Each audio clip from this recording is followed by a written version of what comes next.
कैसे हो अंध भक्तों, गटर के कीचड़ में ही पड़े रहो, क्योंकि कीचड़ में ही कमल खिलता है और सूअर जो हैं वो भी कीचड़ में ही पाए जाते हैं, कीड़े मकोड़े भी कीचड़ में पाए जाते हैं। तो आपकी असली जगह गटर कीचड़ ही है। आज का जो वीडियो है वो कोई सामाजिक मुद्दे पे नहीं है। आज का जो वीडियो है वो किसी सरकार के खिलाफ, किसी नीतियों के खिलाफ या किसी सरकारी या प्रशासनिक विषय पे नहीं है। पिछले कुछ दिनों से बहुत सारे न्यूज चैनल्स, यूट्यूब चैनल्स वालों ने इंटरव्यू लिए। वहां पे उनका एक साधारण सा सवाल आता है कि विनय दुबे जी इतनी बेबाकी से अपनी बात कैसे रख सकते हो, आपको डर क्यों नहीं लगता। मैं बताना चाहता हूं, उसके बाद ऐसे बहुत सारे मैसेजेस आते हैं कि विनय जी, हमने आपकी तरह देखते हुए, आपसे सीखते हुए हम अपनी बात रखते हैं, और उसके बाद सोशल मीडिया पे हमें ट्रोल कर दिया जाता है। बीजेपी आईटी सेल के जो लोग हैं, अंध भक्त हैं, वो हमें गालियां देते हैं, हमारे माँ बहनों की गालियां करते हैं। तो मैं आप लोगों को बताना चाहता हूं कि आज यही मैं आपसे कहना चाहता हूं कि कभी भी आप ये लोगों से डरिए नहीं।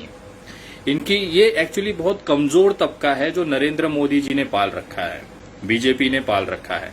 ये वो कमजोर तबका है जिनके पास कोई सवालों के जवाब नहीं होते। ये इतने कमजोर होते हैं कि बिना माँ बहनों की गाली दिए ये अपना शक्ति प्रदर्शन कर ही नहीं सकते हैं।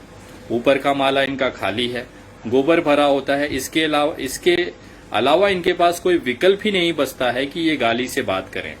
अगर आपको कोई गाली देता हुआ मिल जाता है तो समझिएगा कि वो बेचारा कमजोर है, उसकी इतनी औकात नहीं है कि वो सवालों के जवाब दे सके। इसलिए अपनी नाकामी, अपनी कमजोरी को छिपाने के लिए वो गालियों का सहारा लेते हैं। ये आपने देखा होगा, बहुत से पोस्टों पे ये माँ बहनों की गालियां देते हैं, क्योंकि इनकी माँ बहनें उस तरह से हैं। इन्होंने बचपन से अपनी माँ बहनों को सारी चीजें करते हुए देखा है, जिसकी वजह से ये आते हैं और कमेंट करके ये बताते हैं कि मैं किस जगह से, किस पारिवारिक, किस संस्कारों में पला हूं, मेरी माता, मेरी बहनों ने कौन कौन से चीजें की हैं, किस किस प्रकार से की हैं, जिसका मैं प्रदर्शन यहाँ पे कमेंट में करता हूँ। आप सोचिए, देश में महिलाएं हैं ऐसा तबका है महिलाओं का जो इन अंध भक्तों को इतनी बेइज्जती करता है, इतनी गंदी गंदी गालियां देता है। महिलाएं अंध भक्तों को गालियां देती हैं, ये आज तक के स्वर्णिम भारत में कभी नहीं हुआ था। महिलाएं प्रधानमंत्री को गालियां देती हैं, गंदी गंदी गालियां देती हैं, ऐसे ऐसे शब्दों से नवाजती है जो कि सोच नहीं सकता। और आज तक किसी भी प्रधानमंत्री ने इस तबके की, इस लेवल की गालियां नहीं खाई हैं। जब मुझसे पूछा जाता है तो मैं कहता हूं कि भाई, जब भी आप इस तरह की चीजों में आते हैं, जब सरकार से आप सवाल पूछते हैं, आपको गालियां मिलनी लाजमी है।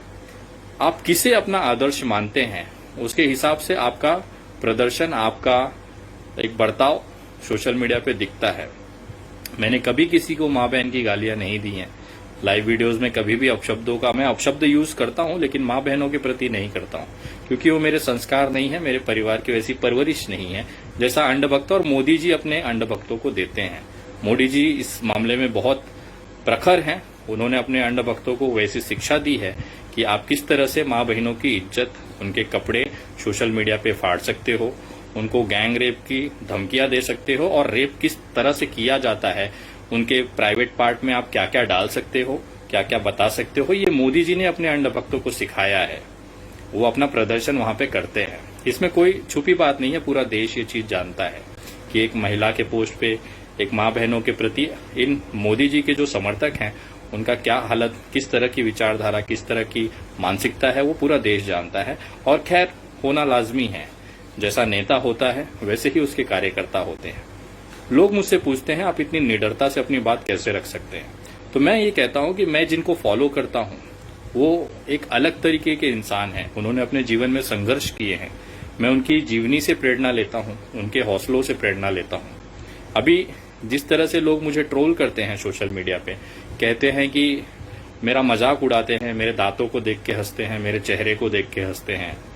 खैर, वो उनकी बात है। मुझे ऐसा लगता है कभी कभी कि वो इतना विशेष ध्यान इसके लिए मुझ पे देते हैं, मेरे दांतों पे कमेंट करना, मुझ पे कमेंट करना, क्योंकि वो चाहते हैं कि उनके जो भांजे हों वो विनय दुबे जैसे जीजा के माध्यम से हों, ताकि वो मामा बन सके। वो मुझ में एक जीजा के तौर पे, अपने एक बोलते हैं ना कि संभावित जीजा के तौर पे मुझे देखते हैं, और इस तरह से वो देखते हैं कि उनकी बहन के लिए अच्छा रिश्ता, अच्छा व्यवस्था, अच्छा प्रति उनको मिले, इसके लिए वो मेरे पे एकदम बारीकी से नजर रखते हैं। तो ये वर्ग है जो अपना जीजा बनाना चाहता है, मुझे अपने भांजों का मामा बनाना चाहता है, इसकी वजह से ये कमेंट करते हैं। मैं कहना चाहता हूं, जितने लोग भी सरकार से सवाल पूछते हैं और उनको अगर इस परिस्थितियों से गुजरना पड़ता है, तो मैं आपको बताना चाहता हूं कि जब तक आपका मजाक नहीं बनाया जाएगा, जब तक आपको गालियां नहीं दी जाएंगी, जब तक आपको बेइज्जत सोशल मीडिया पे नहीं किया जाएगा, आपकी टिप्पणी नहीं की जाएगी, तब तक आप यकीन मानिए कि आप कुछ खास कर भी नहीं रहे हैं। यकीन मानिए आप बहुत अच्छा कर रहे हैं। और इस तरह से जो कमजोर तबका है वो आपका पैर खींचता है, क्योंकि वो पैरों में ही पड़े हुए हैं। वो पैर तभी खींचेंगे जब वो उनका जो हाथ है आपके पैर में होगा। तो इस पे गुस्सा या खींच खाने की कोई बात नहीं है। ये गर्व की बात है कि इतने सारे करोड़ों की संख्या में, मुझे गर्व होता है कि करोड़ों की संख्या में अंधभक्त मेरे पैरों में पड़े होते हैं, क्योंकि वो मेरा पैर खिंचाई करते हैं, मुझे गालियां देते हैं। तो आईपीएस जी जिस तरह से उन्होंने बताया कि ये एक आप आगे बढ़ रहे हैं, सफल हो रहे हैं, उसकी एक निशानी होती है। बहुत सारे लोग कहते हैं विनय जी तुम्हारी औकात नहीं है मोदी जी पे सवाल करने की, क्योंकि तुम एक चुनाव लड़े हो अपक्ष के तौर पे, निर्दलीय के तौर पे, आपको बहुत मामूली से वोट पड़े हैं। तो मैं ये चीजों को देखता हूं, मैं कबूल करता हूं कि मुझे बहुत मामूली से वोट पड़े हैं, लेकिन मुझे गर्व होता है कि मुझे जितने वोट पड़े उतना वोट भारतीय जनता पार्टी के 2 टर्म के सांसदों को नहीं पड़े हैं। मैं सांसदों के उम्मीदवारों की बात कर रहा हूं। एक लोकसभा सीट है लक्षद्वीप, आप गूगल कर सकते हैं। लक्षद्वीप में 2014 में मतदान हुआ, जहां पे भारतीय जनता पार्टी के उम्मीदवार को 187 के आसपास वोट पड़े थे। उसके बाद में 2019 में वापस मतदान हुआ वहां पे लोकसभा के, जिसमें भारतीय जनता पार्टी के उम्मीदवार को केवल 125 वोट पड़े थे। ये दोनों को अगर मिला दिया जाए तो 312 के आसपास का वोट का आंकड़ा जाता है। मैं खुशनसीब हूं कि भारतीय जनता पार्टी के 2 उम्मीदवारों का औकात नहीं था विनय दुबे के वोटों तक पहुंचने की, जिसमें कि मोदी जी जैसा व्यक्ति इस पार्टी का प्रचार करता है। पूरी भारतीय जनता पार्टी की मीडिया मोदी जी को जिताने में लगी जाती है, करोड़ों अरबों रुपया उनके चुनावों पे खर्चा होता है।